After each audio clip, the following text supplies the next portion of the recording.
আজি কিছুদিনৰ পৰা দেখা যায় যে হঠাৎ ৰাতি কোনোবা মানুহ আহি ব্ৰিজ হওক বা গভৰ্ণমেণ্ট বিল্ডিঙৰ ৱাল বা কেম্পাছৰ ৱাল আদিত যিটো পাব্লিক প্ৰপাৰ্টি হয় তো তাত কিছুমান ডেমেজ কৰা দেখা যায়। কিছুমানে পেইণ্টিং কৰে, পেইণ্টিঙৰ নামত ডেমেজ হয়। কিছুমানে আহি কালি আমি যেনেকৈ ৰাতি আমাৰ পেট্ৰলিং পাৰ্টিয়ে পালে যিটো ত্ৰিবেণী পথ টুৱাৰ্ডছ জ্যোতি বিষ্ণু অডিটৰিয়ামৰ ফালে যিটো যোৱা ৰাস্তা তাৰ ৱালত ডেমেজ কৰি আছিলে। তো আমি দুজন তেতিয়া পাওঁ, দুজনে প্ৰায় ৱালখনত বেলেগ বেলেগ কালাৰ বা সেনেকুৱা ডেমেজ কৰি আছিলে।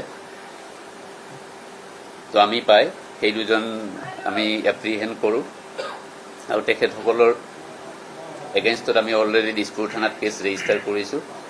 তেখেতসকলক আমি এতিয়া ইয়াতে আছে আৰু এৰেষ্ট কৰি আমি এতিয়া তেখেতসকলক যিহেতু নটিচেবল নটিচত যাব দিম। নকুল মেলি তেখেতৰ ঘৰ ডিব্ৰুগড় আৰু গৌৰৱ সিংহ তেখেতৰ ঘৰ দক্ষিণ গাঁও দিছপুৰ। তেখেতসকলে আঁকিছিলে, তেখেতসকলে কোৱা মতে সোণম ৱাংচুকৰ ফটো আঁকিলে হয়, প্ৰায় আধা হৈছিলে, কমপ্লিট হোৱা নাছিলে। যেনেকৈ এইটো এটা ট্ৰেণ্ড এটা হৈ গ'ল যে হঠাৎ কোনোবা আহি ব্ৰিজখনৰে সৌন্দৰ্য বেয়া কৰি দিব বা ডেষ্ট্ৰয় কৰে, টেম্পাৰিং কৰে, গতিকে যিটো একচেপ্টেবল নহয়। বশিষ্ঠতো আমি সেনেকৈ কালি এটা কেছ ৰেজিষ্টাৰ কৰিছোঁ।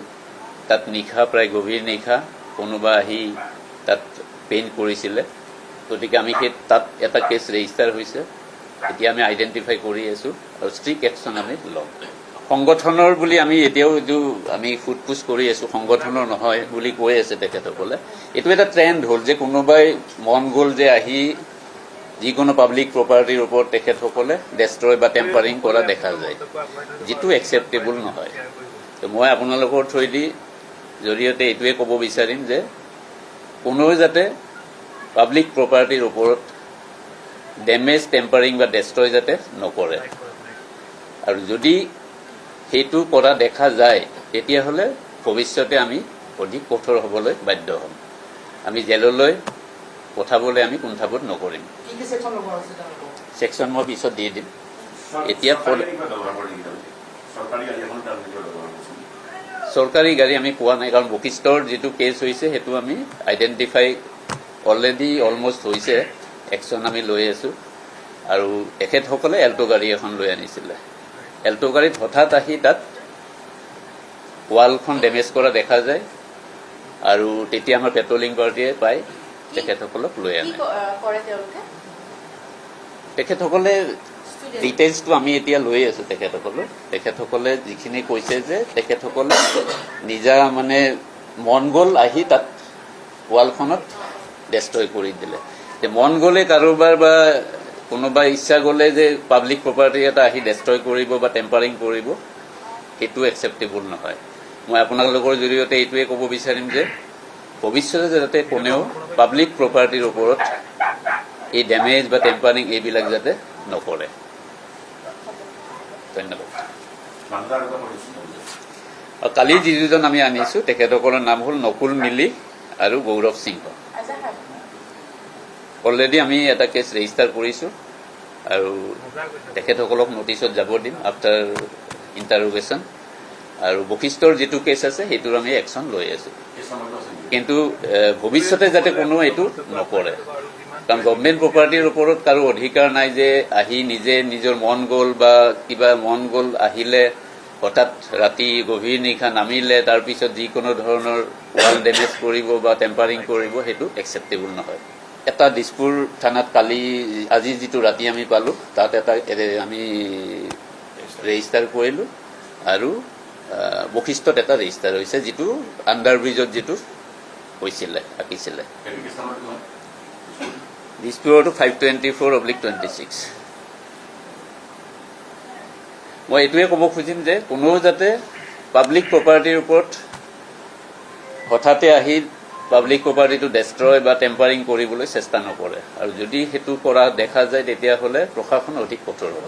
পাব্লিক প্ৰপাৰ্টি ডেমেজ কৰিব নোৱাৰে।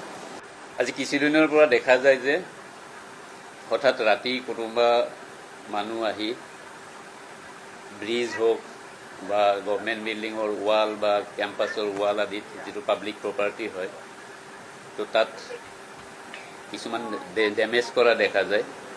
কিছুমানে পেইণ্টিং কৰে, পেইণ্টিঙৰ নামত ডেমেজ হয়। কিছুমানে আহি কালি আমি যেনেকৈ ৰাতি আমাৰ পেট্ৰলিং পাৰ্টিয়ে পালে যিটো ত্ৰিবেণী পথ টুৱাৰ্ডছ জ্যোতি বিষ্ণু অডিটৰিয়ামৰ ফালে যিটো যোৱা ৰাস্তা, তাৰ ৱালত ডেমেজ কৰি আছিলে। তো আমি দুজন তেতিয়া পাওঁ, দুজনে প্ৰায় ৱালখনত বেলেগ বেলেগ কালাৰ বা সেনেকুৱা ডেমেজ কৰি আছিলে। তো আমি পাই সেই দুজন আমি এপ্ৰিহেণ্ড কৰোঁ আৰু তেখেতসকলৰ এগেইনষ্টত আমি অলৰেডি দিছপুৰ থানাত কেছ ৰেজিষ্টাৰ কৰিছোঁ। তেখেতসকলক আমি এতিয়া ইয়াতে আছে আৰু এৰেষ্ট কৰি আমি এতিয়া তেখেতসকলক যিহেতু নটিছত যাব দিম। নকুল মেলি, তেখেতৰ ঘৰ ডিব্ৰুগড়, আৰু গৌৰৱ সিংহ, তেখেতৰ ঘৰ দক্ষিণ গাঁও দিছপুৰ। তেখেতসকলে আঁকিছিলে, তেখেতসকলে কোৱা মতে সোণম ৱাংচুকৰ ফটো আঁকিলে হয়।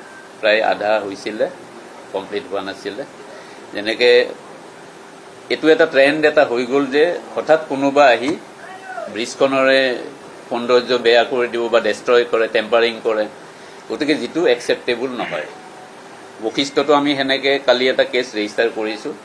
তাত নিশা, প্ৰায় গভীৰ নিশা কোনোবা আহি তাত পেইণ্ট কৰিছিলে, গতিকে আমি সেই তাত এটা কেছ ৰেজিষ্টাৰ হৈছে।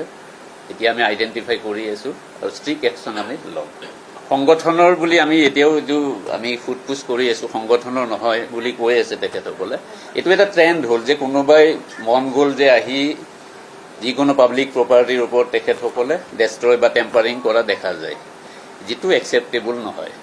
তো মই আপোনালোকৰ থ্ৰুৱেদি জৰিয়তে এইটোৱে ক'ব বিচাৰিম যে কোনোৱে যাতে পাব্লিক প্ৰপাৰ্টিৰ ওপৰত ডেমেজ, টেম্পাৰিং বা ডেষ্ট্ৰয় যাতে নকৰে, আৰু যদি সেইটো কৰা দেখা যায় তেতিয়াহ'লে ভৱিষ্যতে আমি অধিক কঠোৰ হ'বলৈ বাধ্য হ'ম।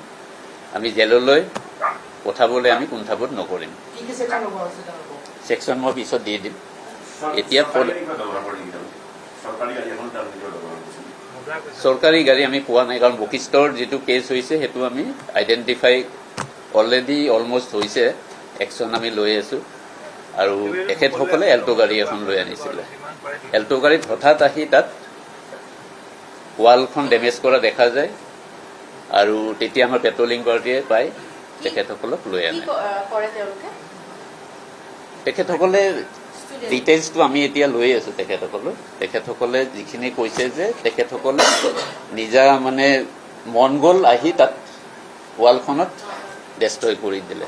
মন গ'লে কাৰোবাৰ বা কোনোবা ইচ্ছা গ'লে যে পাব্লিক প্ৰপাৰ্টি এটা আহি ডেষ্ট্ৰয় কৰিব বা টেম্পাৰিং কৰিব,